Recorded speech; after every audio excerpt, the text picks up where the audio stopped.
You're listening to The Jacob Valk Show. He's breaking down the latest and greatest in sports as only he can. Follow him on Twitter at RealJacobValk. Here he is, Jacob Valk.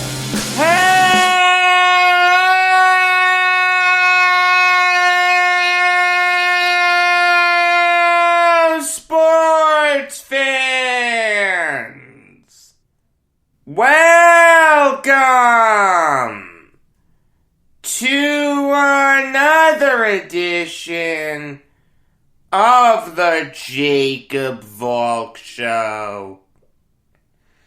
I am the Jacob Valk, and I have to start with the human piece of garbage that is Tim Tebow. I mean, how does this guy live with himself? Seriously.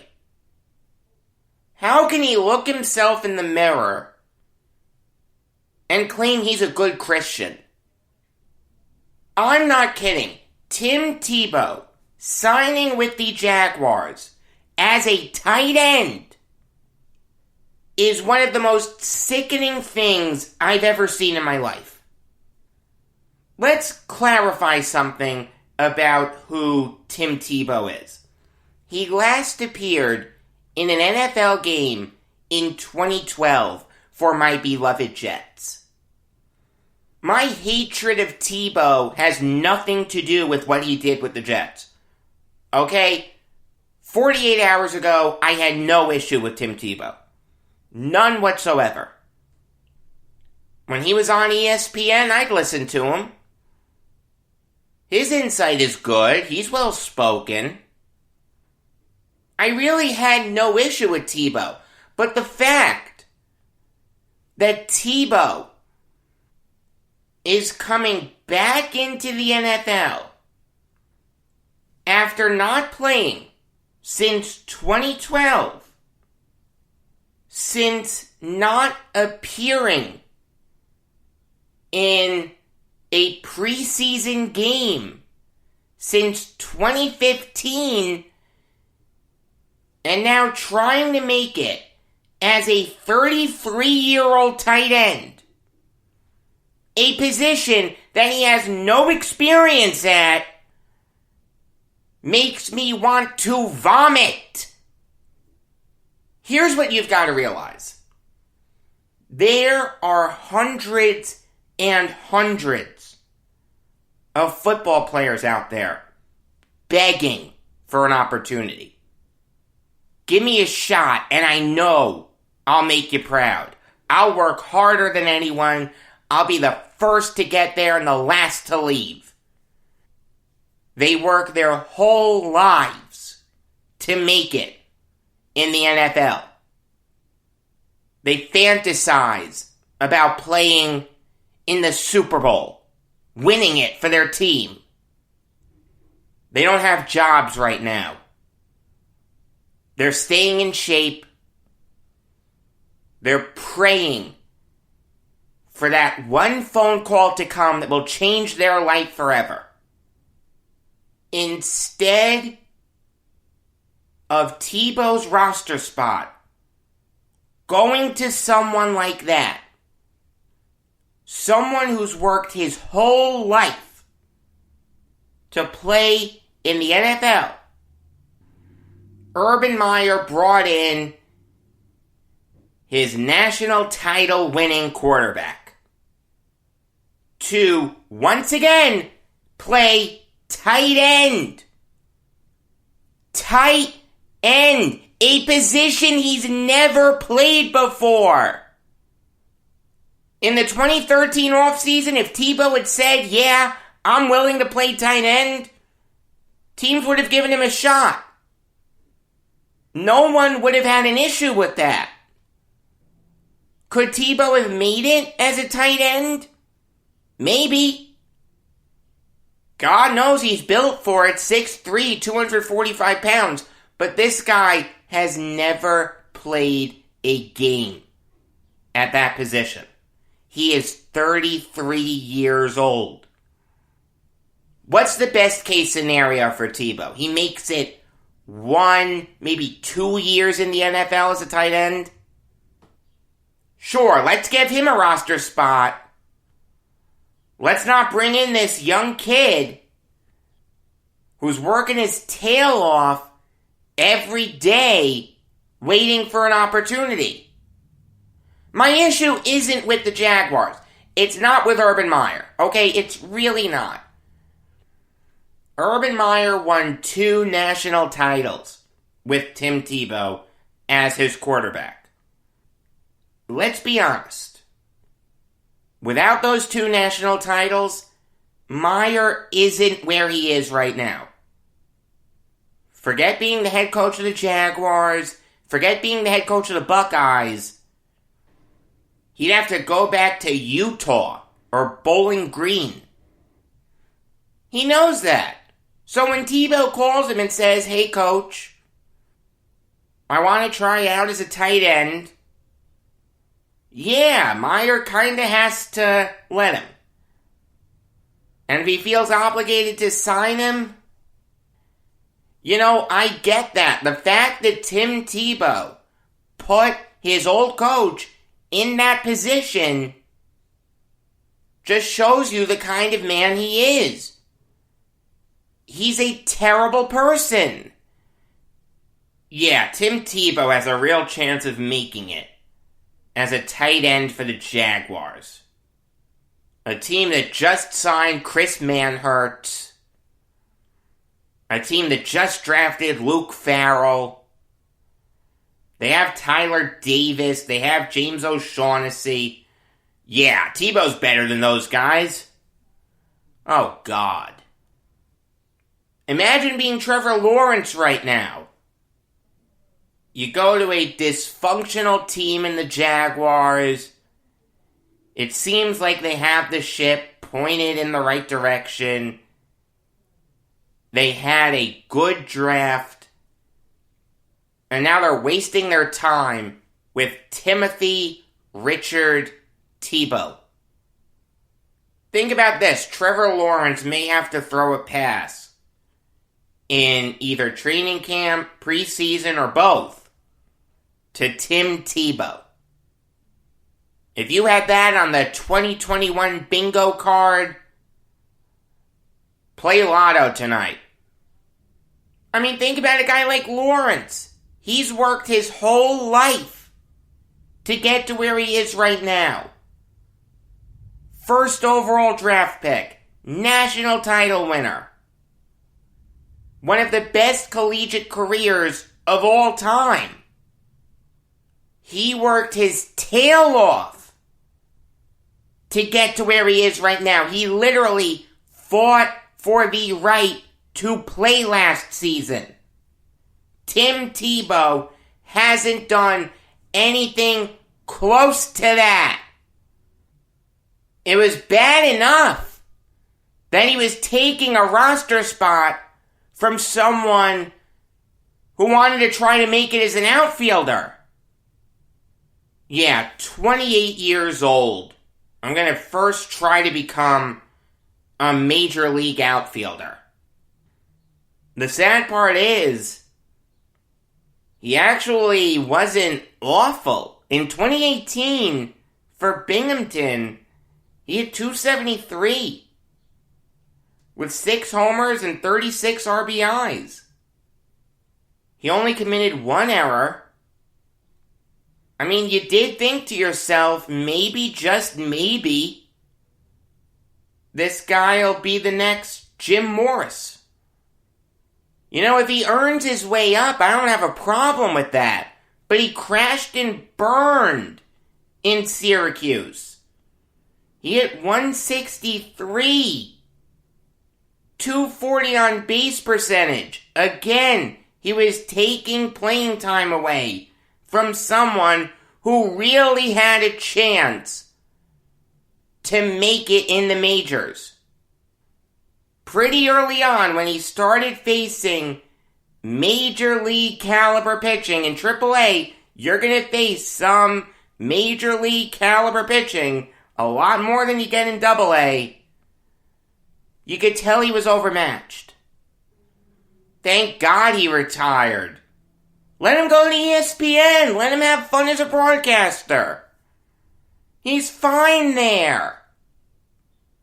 Now he's taking away a spot from someone who has spent his whole life playing football. Tim Tebow has not done that. I can't tell you how many players are free agents right now that are more deserving of that roster spot than Tim Tebow is. If you want to keep your name in front of everyone, that's fine. Go on ESPN, get more active on Twitter. I don't care. But when your publicity stunt, and that's all this is, I promise you, Tim Tebow isn't going to make it as a tight end. If he makes it through the preseason, I'll be surprised.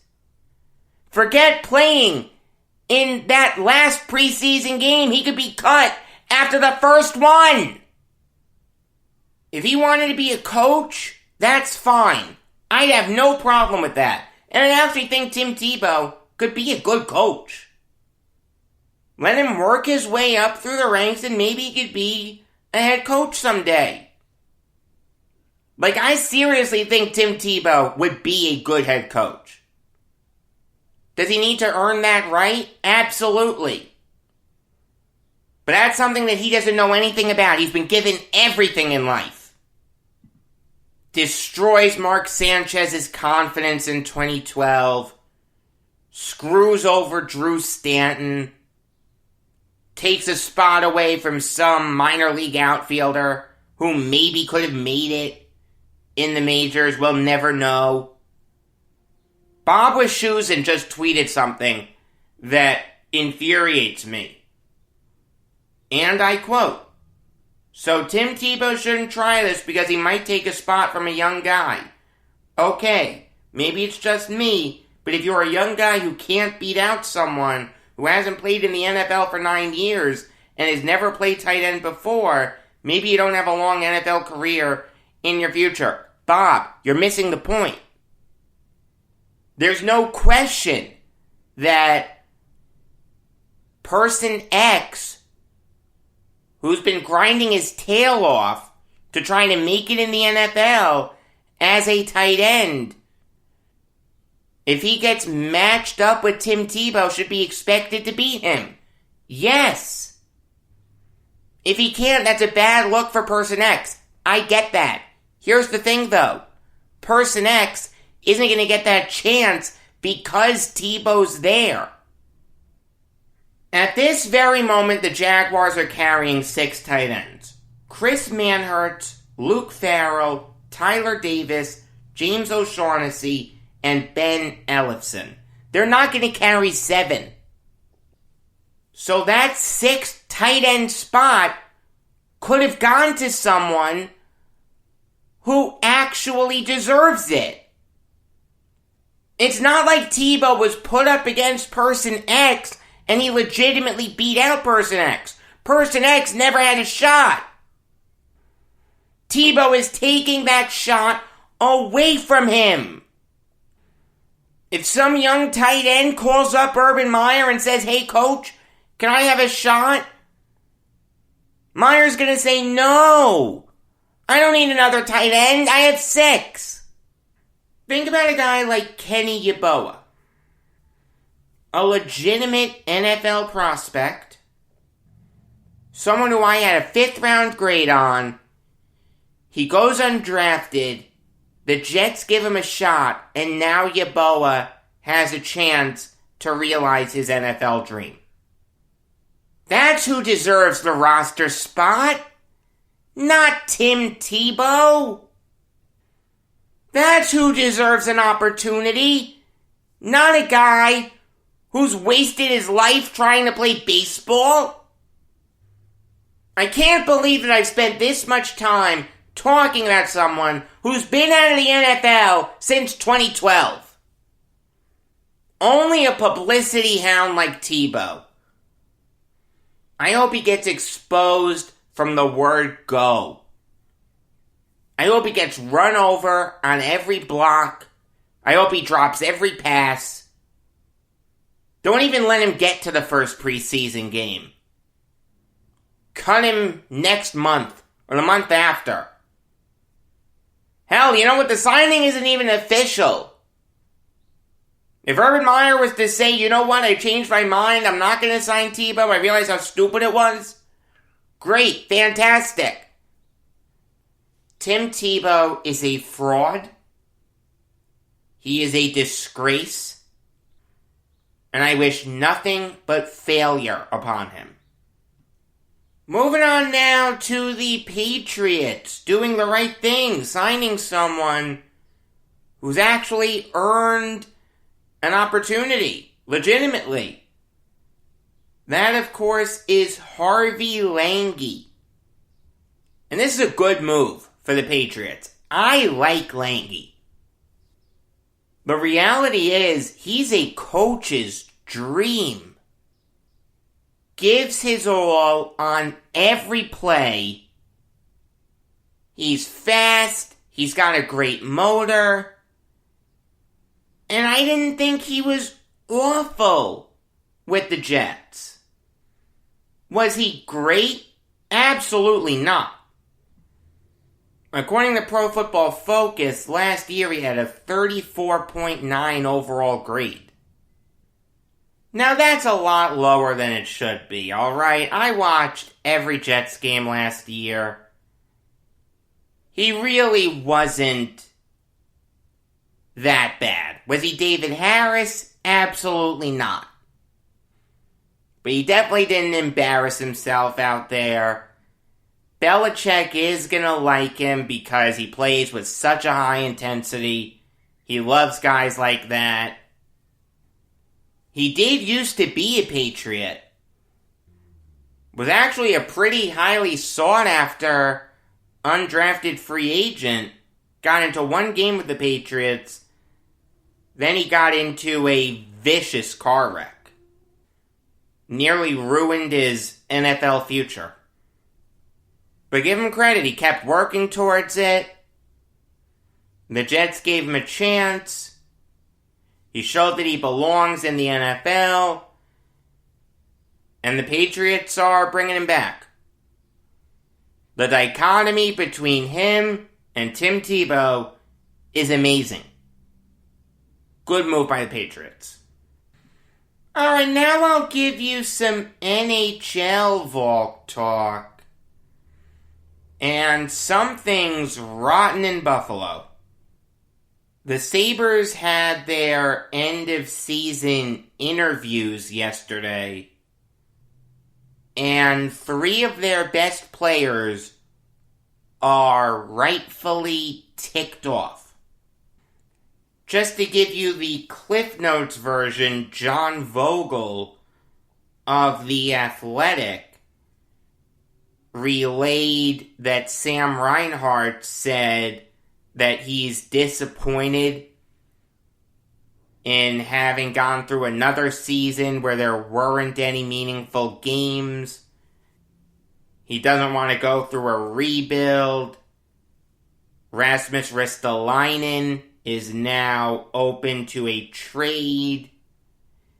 And Jack Eichel said that he and the Sabres are at odds on whether he should have surgery or not on a herniated disc in his neck.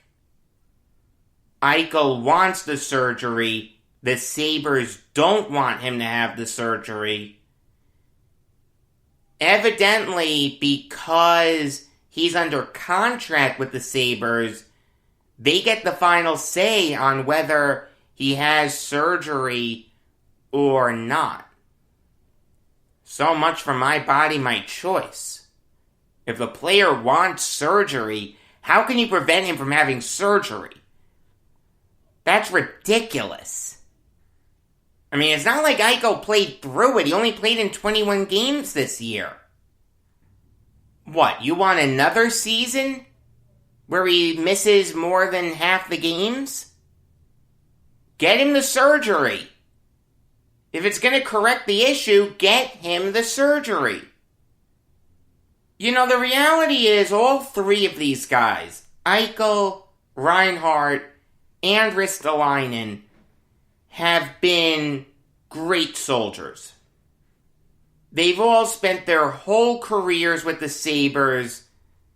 They've never even sniffed the playoffs. Since they fired Lindy Ruff, they've had 6 head coaches. Ron Rolston, Ted Nolan, Dan Bilesma, Phil Housley, Ralph Kruger, and Don Granato. The Sabres are a joke. They're probably the worst organization in the NHL. I mean, when you have 3 of your best players killing your team publicly, it's time to take a long, hard look in the mirror and say, what do we do now? Let's look at their contract situations. Eichel is on an 8-year, $80 million contract.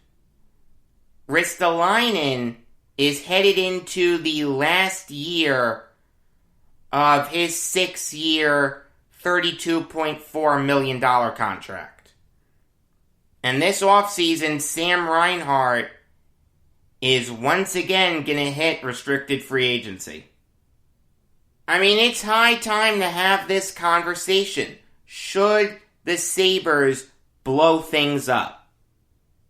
Should they trade everyone not named Dylan Cousins, Rasmus Dahlin, Henri Jokiharju, Casey Middlestat, and Tage Thompson?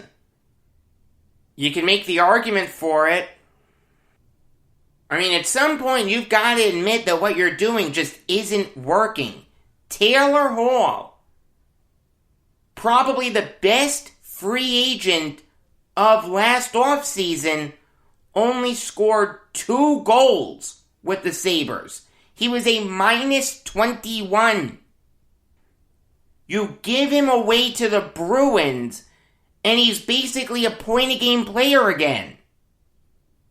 He has 8 goals and 14 points in 16 games. He's a plus 15. Jack Eichel, your best player. He only had 2 goals this year. You know the Sabres only had 3 guys score at least 10 goals this year? Sam Reinhart, Victor Olofsson, and Casey Middlestat. No Sabre scored more than 40 points. Yeah, you probably should blow things up. You've tried with this core of Reinhart and Olofsson and Eichel and Ristolainen and Skinner and Okposo. It just hasn't worked. The king's ransom that you would get for guys like Eichel, Reinhart, Ristolainen, and Olofsson boggles the mind. Olofsson didn't make any noise at his end of the season interview, but just to put a finer point on his situation, after not this season that we're currently in, the season after, he hits restricted free agency again. At the bare minimum, you'd get at least 1 first-round pick for all 4 of those guys. First-round picks are more valuable if you're the Sabres than these guys who you've tried to build around, and it just hasn't worked. Every team in the NHL would have to think about adding these guys. So you'd have a massive bidding war on your hands. We've heard the Rangers linked to Eichel heavily. The Athletic just put out an article that lists the Rangers as the frontrunners for Eichel. So if you're one of the teams behind them, say the Blue Jackets, or the Flyers, or the Capitals, yeah, you've got to make serious offers. Offers that include top prospects, offers that include high picks. If you're Kevin Adams, you gotta love that. You're gonna have a bunch of teams interested in these guys. All in all, the Sabres are a joke. Terry Pegula is a terrible hockey owner. Great football owner. Kept the Bills in Buffalo. But from the top down, the Sabres are a joke. They do need to blow things up. Moving on now to Chris Drury hitting the ground running by signing Ryan Lindgren to a 3-year extension worth $9 million. And this is a good move for the Rangers. Lindgren was easily the Rangers' second best defenseman last year, behind only Adam Fox. He's a physical player, very good defensively, but also sound offensively. He had 16 points in 51 games last year. He was a plus 20. Now, granted, he only has 2 goals in his NHL career, but that's okay. He doesn't need to be Bobby Orr. Lindgren's 23 years old. He was going to hit restricted free agency. So yeah, you lock him up long term. And don't look now, but the Rangers do have a solid D-man core. They have Fox, they have Lindgren, they have Keandre Miller, they have Jacob Trouba. That's a solid top 4. Like, that's a really good top 4. And I will say this, in 10 games this year, Zach Jones had 4 assists. He's got potential, let me tell you. Lindgren's a locker room favorite. He knows that there's no I in team. This is a great move for the Rangers. And that kills me to say as an Islanders fan. I'll close this show out with some MLB Valk talk. Specifically, the report by Jeff Passan of ESPN that said that Jarred Kelenic is going to make his Major League debut on Thursday against the Indians. We all knew that Kelenic was ready for the majors. He raked in spring training. He was raking in AAA. There was no good reason for him to even start the year in AAA. You had Kevin Mather, the CEO, saying that the Mariners offered Kelenic an extension. He turned it down. And he basically intimated that as punishment, Kelenic was going to start the year in AAA.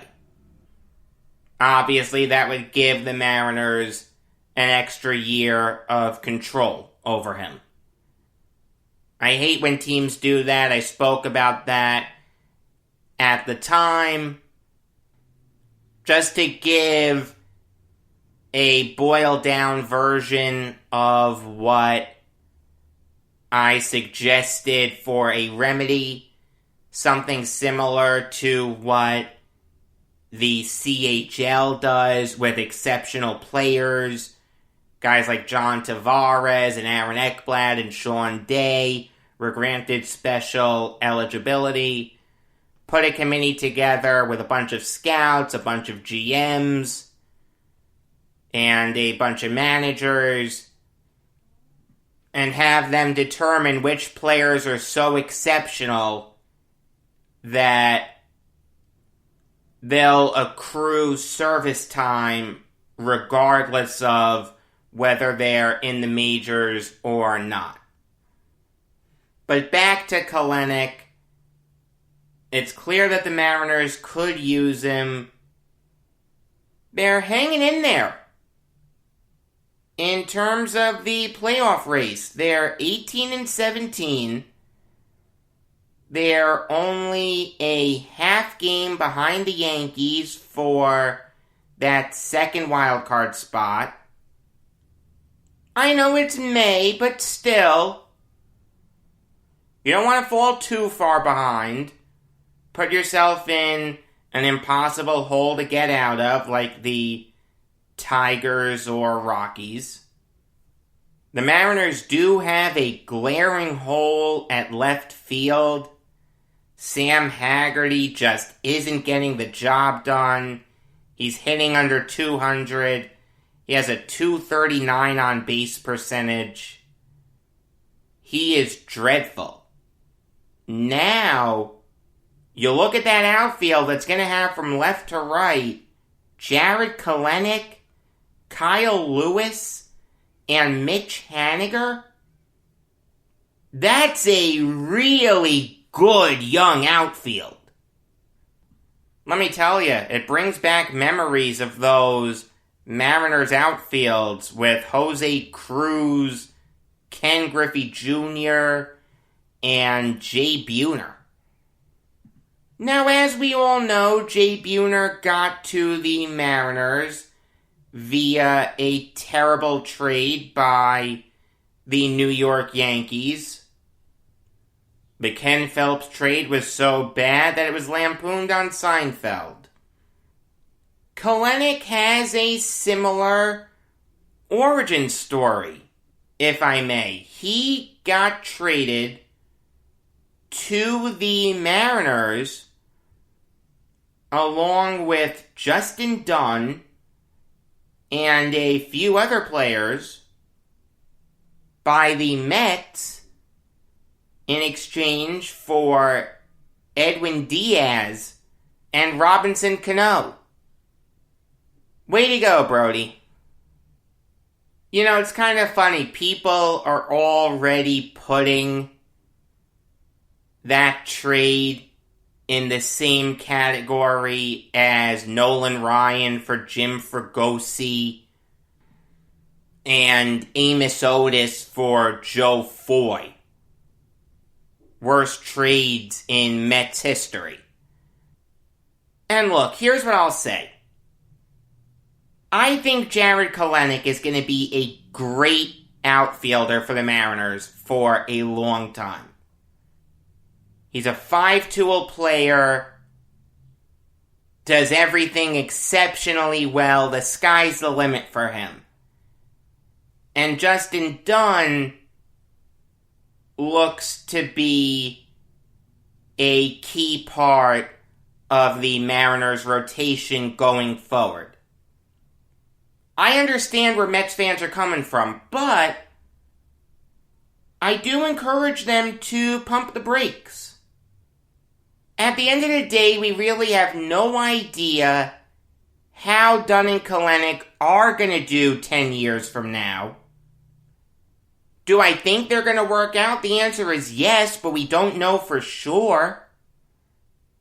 Has Robinson Cano been a great Met? Absolutely not. Did not have a good season in 2019. Played well in 2020, but 60 games. And he's not going to play at all this year because he got popped with his second PED suspension. There's no question that Cano has not worked out. Edwin Diaz, though, look, No one's going to be mistaking him for John Franco anytime soon. He's not even Tug McGraw. But he's not a bad closer. In his 2 full years with the Mets, he finished in the top 10 in the National League in saves. It does seem like he can handle New York. That was a concern in 2019. Is he the lockdown, shutdown closer that you traded for? No, but he's not bad. Not great. You can do better than him. But there are worse closers than Diaz, let me tell you. Look, is that trade going to be mentioned in the same breath as Brock for Brolio or Sammy Sosa for Delino DeShields when we're talking about worst trades in baseball history 30 years from now? Maybe. That is a distinct possibility. But we're not there yet. At the end of the day, Mets fans, don't worry about Dunn. Don't worry about Kalenic. Be happy that you're in first place in the NL East. At this very moment, that trade isn't as bad as Frank Robinson for Milt Pappas. Until tomorrow, I am Jacob Valk saying that Bobby Bonilla is a better interview from the left side than the right side.